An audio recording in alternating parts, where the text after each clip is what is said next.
నమస్కారం చేస్తూ నిలబడిపోయి ఉన్నాడు. ఆయన వెళ్ళిపోతున్నాడు. ఆయన వెళ్ళిపోయాడు. వెళ్ళిపోతూ ఉంటే వెనకాల వ్యాస మహర్షి పరిగెత్తుతూ వస్తాడు. సుఖ, నాయన నాయన వినరా, నీకు ఉపనయనం చేయాలందిరా, ఉపనయనం చేస్తారా అని వెనకాల పడుతున్నాడు. పుత్రేతి తన్మయతయా, పుత్ర పుత్ర ఆగరా అంటుంటే వెళ్ళిపోతున్నాడు. ఈయన వెళ్ళిపోతుంటే అప్సరస స్త్రీలంతా స్నానం చేస్తున్న వాళ్ళు కూడా లేచి నిలబడి ఒడ్డు మీద నిలబడి నమస్కారం చేశారు శుక మహర్షికి. వ్యాస మహర్షి వెనకాల వస్తుంటే గబగబా పరిగెత్తుకుంటూ వెళ్ళి నెలలో దాక్కున్నాడు. సిగ్గుపడి దాక్కున్నాడు. ఆశ్చర్యం కలిగి ఈయనేమో ఒక 1000 సంవత్సరాల ముసలివాడు. 1000 ఏళ్ళు 5000 ఏళ్ళు తెలియదండి, వయసుతో తెలియదు. అంత ముసలివాడైనా ముసలివాడైనటువంటి వ్యాసుడు వస్తూ ఉంటే సిగ్గుపడి ఆడవాళ్ళంతా కూడా అప్సరస స్త్రీలంతా నదిలో ఉండి వస్త్రాలు కప్పుకొని కూర్చున్నారు. సుఖ మహర్షి బట్టలు లేకుండా వెళ్ళిపోతూ ఉంటే నమస్కరిస్తూ నిలబడి ఉంటారు. వ్యాస మహర్షికి కొంచెం ఆశ్చర్యం, కొంచెం కోపం రెండు వస్తాయి కదా, వచ్చాయి. ఇదేమన్నా నేనేమో ముసలివాడు, వాడేమో కుర్రాడు. బట్టలు లేకుండా వెళ్ళిపోతూ ఉంటేమో మీరు బట్టలు లేకుండా వాడికి నమస్కారం చేస్తారా? నేను వస్తూ ఉంటే సిగ్గుపడి దాక్కుంటారా? ఇదేనా అని అడిగాడు. వాడన్నారు, ఇదే నీకు మీ అబ్బాయికి తేడా. నువ్వు అడిగావు, ఆగి నువ్వు అడిగి ఏమడిగావు? మీరు ఆడవాళ్ళు, నేను మగవాడిని అన్నావు. మీ అబ్బాయికి తేడా తెలియదయ్యా. మీరు ఆడవాళ్ళు, వీళ్ళలో మనుషులు, ఈ పశువులు, ఇది పక్షులు, ఇది చెట్లు అనే తేడా లేని బ్రహ్మజ్ఞాని కదా అని మన సమాధానం చెప్పారని మనకి ఆ కథలో ఏర్పడుతుంది. అలాగా ఈ పుత్ర పుత్ర అని వెనకబడుతూ ఉంటే ఎవరు పలకాలి? సుఖ మహర్షి పలకాలి కాదు. అక్కడ ఉండే చెట్లన్నీ కూడా ఏమిటానా ఏమిటానా అంటుంది. ఆశ్చర్యం. అంటే తన కుమారుడు సుఖుడు, ఆయన వెళ్ళిపోతున్నాడు. అక్కడ ఉండే చెట్లన్నీ నాన్నగారు ఎందుకు పిలిచారు అని అడుగుతాయి. తరమోభినేదు అవన్నీ పలుకుతూ ఉంటే ఏమిటి ఆశ్చర్యము అంటే సుఖ బ్రహ్మము అనేవాడు ఈ సుఖుడు అనేటువంటి శరీరంలో మాత్రమే లేడు, సర్వత్రా వ్యాపించి ఉంటాడు. కాబట్టి ఎక్కడో ఒక పలికేస్తాడు కదా. ఆ చెట్లల్లో నుంచి ఆయన పలికాడంటే అది ఎలా బ్రహ్మస్వరూపము అని సుఖ బ్రహ్మాన్ని అంటారు. సర్వం విష్ణుమయం జగత్ అనే భావన పరిపూర్ణంగా కలిగిన వాడు సుఖబ్రహ్మము మాత్రమే. అందువల్ల ఆయన కనుక చెబితే ఎలా ఉంటుంది భాగవతం? ఒక దగ్గర 6 నిమిషముల కంటే బోధోహకాలము కంటే, బోధోహం అంటే 6 నిమిషములు, 6 నిమిషాల కంటే ఒక భూమి మీద నిలబడకూడదనుకునే వ్యక్తి ఒక దగ్గర కూర్చుని 7 రోజుల పాటు కదలకుండా, మఠం తిప్పకుండా, కాలకృత్యాలతో నిమిత్తం లేకుండా అవధూతగా తాను చెప్పాడంటే ఉత్తమ వక్త సుఖబ్రహ్మము కాక మరెవరవుతారు. ఆయన చెబుతూ ఉంటే ఏ యోగం లభించిందో తెలియదు పరీక్షిత్ మహారాజుకి. కదలకుండా 4 రోజులు విన్న ఒకే ఒక్క శ్రోత పరీక్షిత్ మహారాజు. కాబట్టి ఉత్తమ శ్రోత ఎవరు? పరీక్షిత్ మహారాజు. ఉత్తమ వక్త ఎవరు? సుఖబ్రహ్మము మాత్రమే. ఇది పెద్దల యొక్క నిర్ణయం. మరి సుఖబ్రహ్మము చెప్తున్నప్పుడు చాలా మంది కూర్చున్నారా? ఈ ఒక్కడే ఉన్నారు. చాలా మంది ఉన్నారు. దేవతలు ఉన్నారు. వేదవ్యాస మహర్షి విన్నాడు. వాళ్ళ అబ్బాయి పైన కూర్చుని చెప్తుంటే కింద కూర్చుని విన్నాడు. నేను పైన కూర్చుంటే పెద్దలంతా కింద కూర్చుని అలా కూర్చున్నాను. అలా అని చెప్తుంటే అంటే వేదవ్యాస మహర్షి కూడా సుఖబ్రహ్మములకు ఎంత గౌరవాన్ని ఇచ్చాడో ఆలోచించారు. అలా వేదవ్యాస మహర్షి, సౌరకాది, పులహస్యాది మహర్షులు అంతా అలా కూర్చున్నారు. అంతా విన్నారు. అంతా విన్నవాడు సంధ్యావనం లేచేవాడు ఒకడు, ఏదో వేరే పని మీద లేచేవాడు ఒకడు, కాస్త మంచి కాకుండా లేచేవాడు ఒకడు, కాఫీ అయిందా లేదా, టీ పెట్టారా లేదా, సుహాసిగారికి వెళ్ళేవాడు.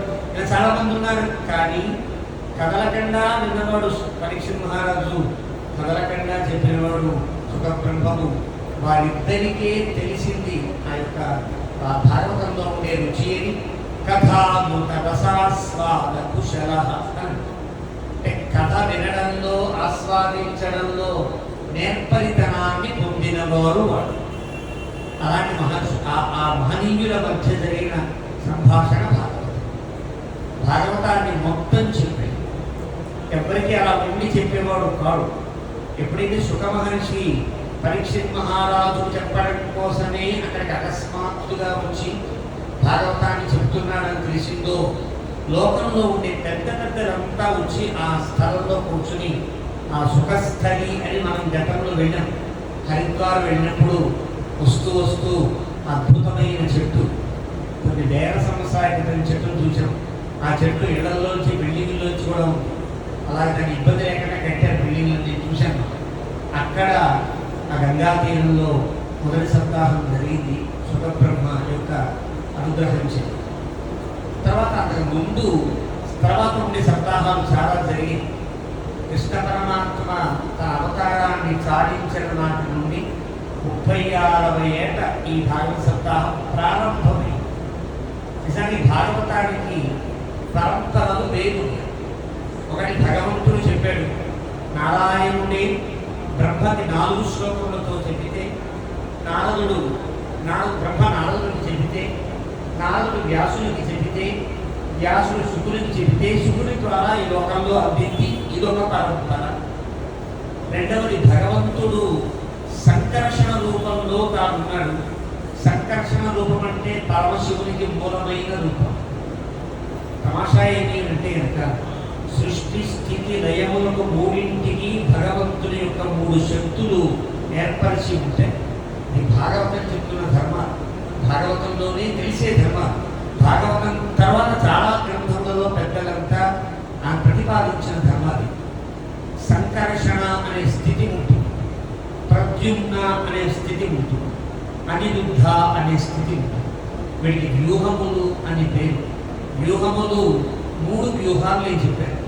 4 వ్యూహాలు కదా. ఆదిశంకరులు కూడా చతుర్వ్యూహ చతుర్గతి అని విష్ణు సహస్రనామ స్తోత్రంలో నామానికి వ్యాఖ్యానం చేస్తూ చతుర్వ్యూహ వాసుదేవ సంకర్షణ ప్రద్యుమ్న అనిరుద్ధాఖ్యాః అని చెప్పారు. అంటే అర్థం చతుర్వ్యూహ అంటే 4 వ్యూహములు. 4 వ్యూహములలో ఒకటి వాసుదేవ వ్యూహం అనేది సర్వోత్తమమైన వ్యూహం. దాని పక్కన పెడితే సంకర్షణ ప్రద్యుమ్న అనిరుద్ధ ఈ 3 వ్యూహములు ఉంటాయి. ఇందులో సృష్టించడానికి వీలైన వాళ్ళందరూ ఏర్పడే వ్యూహం ప్రద్యుమ్న వ్యూహం అంటారు. ఆ ప్రద్యుమ్న వ్యూహము నుండి బ్రహ్మదేవుడు పుడతాడు. ఆ ప్రద్యుమ్నుడు అనేటువంటి ఆ భగవంతుడి యొక్క నాభికమలము నుండే బ్రహ్మదేవుడు ఆవిర్భవిస్తాడు. బ్రహ్మదేవుడు పుట్టినటువంటి ఆ చోటుకి ప్రద్యుమ్న వ్యూహం అని పేరు. అక్కడ నుంచి తాను పుట్టాడు. అంటే ప్రద్యుమ్న అనే భగవంతుడు సృష్టికర్త అవుతాడు. సృష్టికర్త ఆయన వల్ల బ్రహ్మదేవుడు పుట్టాడు. బ్రహ్మదేవుడు వల్ల ప్రజాపతులు పుట్టారు. ప్రజాపతుల వల్ల మానవులు పుట్టారు. మనమందరం పుట్టారు. సృష్టికర్తలు ఎవరు అని అంటే బ్రహ్మదేవుడి దగ్గర నుంచి మన దాకా మనం సృష్టికర్తలని.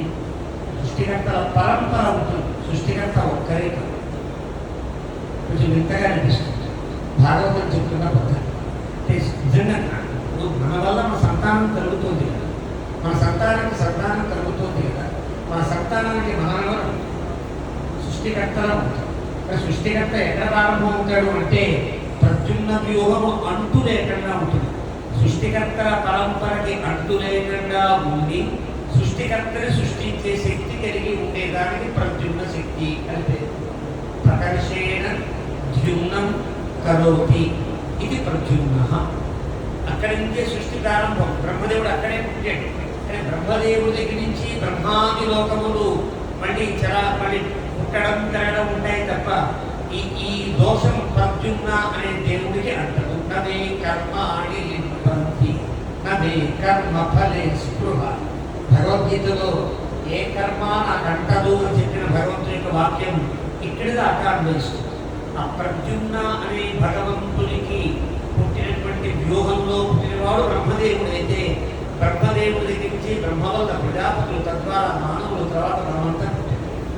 అంటే పరంపర, సృష్టికర్తల పరంపర బ్రహ్మ నుండి మన దాకా ఉన్నది. తర్వాత స్థితి అనే ఉంటుంది. స్థితి అంటే నిలబడి ఉండుట, నిలబెట్టి ఉండుట, నిలకడగా ఉండుట. ఈ 3 కలిస్తే స్థితి అని అంటారు. ఈ స్థితికి ఉండే సంబంధాన్ని అనిరుద్ధ అతిస్థాపక అనిరుద్ధో స్థాపక అంటారు. స్థితికర్త అయిన వాడు అనిరుద్ధుడు అని అంటారు.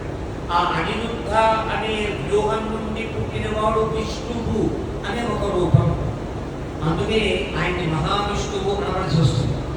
విష్ణువు అని అనవలసి వచ్చినటువంటి రూపం ఒకటి, మహావిష్ణువు అని చెప్పదగిన రూపం ఒకటి ఉంటుంది. ఇంకంత లోతుకి వెళ్ళకుండా అనిరుద్ధ వ్యూహము నుండి ఏర్పడే విష్ణువు అనే వాడి నుండి మన దాకా కూడా మన స్థితికర్తలు. ఇప్పుడు ఎవరు ప్రధానంగా ఉండే స్థితికర్త? విష్ణువు. తర్వాత ఆయన ఏర్పరిచిన వారు, మనకు ఒక చిన్న శాఖ ఉంటుంది కదా. ఉదాహరణకి ఏదో పంచాయతీ శాఖ, రెవెన్యూ శాఖ ఉంటుంది. రెవెన్యూ శాఖకు మంత్రి గారు ఉంటారు. మంత్రి గారే రెవెన్యూ శాఖకి మూలం అంటే ఆయనతోనే అయిపోతే శాఖ పనిచేది. ఆయన కింద ఒకడు, వాడి కింద 10 మంది, 10 మంది 100 మంది ఉంటారు కదా. ఈ పద్ధతిలోని స్థితి అనే దానికి మూలకారకుడు ఎవరు అంటే విష్ణు అని అంటారు. ఆ విష్ణు అనేటువంటి వాడి నుండి మన దాకా మనం కూడా పోషిస్తున్నాం కదా.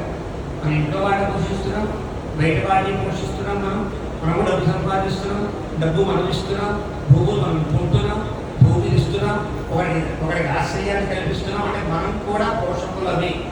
ఎక్కడి నుంచి ఎక్కడి దాకా స్థితి పరంపర విష్ణువు నుండి మన దాకా స్థితి పరంపర సాగుతుంది. ఇక్కడ దీనికి వ్యూహానికి మూలమైన దాన్ని అనిరుద్ధ అని. తర్వాత సంకర్షణ అనే వ్యూహం. సంకర్షణ అనే వ్యూహము నుండి ఇప్పుడు అనుకునేటువంటి లయకర్తయ్య పరమశివుడు ఆవిర్భవించి ఉంటాడు. ఆ పరమశివుడి దగ్గర నుంచి మళ్ళీ మన దాకా లయకర్త ఉంటుంది. మన లయకర్త లయం చేసే మనందరికీ మూలకారకుడు పరమశివుడు అవుతాడు. ఇక్కడ లయకర్త ఎవరు? పరమశివుడు అవుతాడు. మనం కూడా మనం చేతి మీద ఏమన్నా వారికి పుట్టామంటే దాన్ని చంపేసాం. అంటే మనం కూడా లయం చేసిన వాళ్ళ వెయ్యం. అంటే ఆ జీవికి ఇక్కడ లేకుండా చేసి పంపించేసి అక్కడ కదా. లయకర్తలం మన దాకా ఉంటాం. ఈ లయకర్తల పరంపరకి మూలమైన వాడు శివుడు అవుతాడు, పరమశివుడు, రుద్రుడు అవుతాడు కదా. అందుకే ఆ రుద్రుడికి మూలంగా ఉండేదాన్ని సంకర్షణము అని అంటారు. ఇప్పుడు సంకర్షణ అనే వ్యూహము నుండి భాగవత పరంపర ఉంది. ఆ సంకర్షణ అనేటువంటి వ్యూహములో పరమశివుడి నుండి ఈ భాగవతం ప్రారంభమయ్యి తర్వాత సాంఖ్యాయకుడు అనే మహర్షికి ఆయన చెప్పాడు ఇదే భాగవతం. ఆ భాగవతం మనకు అందాలి. వ్యాస భాగవతంలో ఆ అంశములన్నీ కలిగి మనకు అందించాడు. అదే ఆశ్చర్యకరం ఏంటంటే ఇప్పుడు మనం చదువుతున్న భాగవతం ఒక అనుగ్రహం. ఈ భాగవతం గొప్పతనం వ్యాసుడికి ముందు మహర్షులు కూడా అదృష్టవంతులు కాదు. ఇప్పుడు నరసింహస్వామి కాలంలో ఉండేవారు అదృష్టవంతుల, మనం అదృష్టవంతుల, మనమే అదృష్టవంతులు. ఎందువల్ల? నరసింహస్వామి కాలంలో ఉండేవాళ్ళు తర్వాత అవతారాలు ఏం చూడవాడు, ఏం తెలియదు. కానీ మనకు కృష్ణుడు తెలుసు, రాముడు తెలుసు, ఈ పరంపర అంతా తెలుసు, ఈ జ్ఞానం అంతా మనకు తెలుసు కదా. ఆ రకంగా సాంఖ్యాయుడికి చెప్పినటువంటి భాగవతం తర్వాత మళ్ళీ క్రమంగా వేరే సనక సనత్కారాలకు చేయి, వాళ్ళ నుండి మరొకరికి చేయి, అక్కడ నుండి దాదాపు మైత్రేయుడు వేదవ్యాసుని చేయి, వేదవ్యాస మహర్షి సుఖబ్రహ్మానికి చెప్పిన తర్వాత వైశంపాయన ద్వారా చేయడు, వైశంపాయన మైత్రేయుడికి చెప్తే మైత్రేయుడి ద్వారా లోకంలో అందిన భాగవతం ఒకటి. ఇవన్నీ కలిపి మన అదృష్టంలోకి మన ఉంటుంది. ఇది భాగవతం. ఇలాంటి 18 సాహస్రి అయిన భాగవతాన్ని ఈ లోకంలో ప్రవర్తించడానికి వీలైన వేదిక నైమిషారణ్యంలో ఏర్పడింది. మన సప్తాహాలకు కూడా నైమిషారణ్యమే ఆది వేదిక అయింది. అక్కడ ప్రారంభమైంది. అక్కడ శౌనకాది మహర్షులు 60,000 మంది మహర్షులు వారంత గొప్ప యజ్ఞాన్ని తలపెట్టారు. పై నైమిషారణ్యం వెళితే కొంచెం కనుక మనకి సనాతన సంస్కృతి మీద ఏమాత్రము రుచి ఉన్న అక్కడ అడుగు పెట్టినప్పుడు ఇదంతా మహర్షుల భూమి కదా అనే భావన కలిగితే నా అదృష్టం. లేకపోతే చెప్పలేదు, మనకు అసలు ఆ యోగ్యత ఏంటంటే లెక్క. అలా ఉంటుంది. నైమిషారణ్యం ప్రాంతానికి వెళితే అక్కడ ఉండే వాతావరణం చూస్తే అక్కడక్కడ యజ్ఞం జరిగినటువంటి లాగా మట్టి, ఇక్కడ ఎర్ర మట్టి, తెల్ల మట్టి, నల్ల మట్టి లాగా చూస్తుంటే అక్కడక్కడ ఎన్ని యజ్ఞాలు జరిగేమో అనిపిస్తుంది. అలాంటిది ఆ ప్రాంతంలో కరోనా రాలేదు. ఆ సమయంలో పవిత్ర భూమి నైమిషారణ్యం ఉంటుంది. అక్కడ భగవంతుడు ప్రత్యేకంగా ఉండడు. అరణ్యమే పూజ. అరణ్యానికి హారతి నివేదన చేస్తారు. అక్కడ అధిష్టానంగా దేవా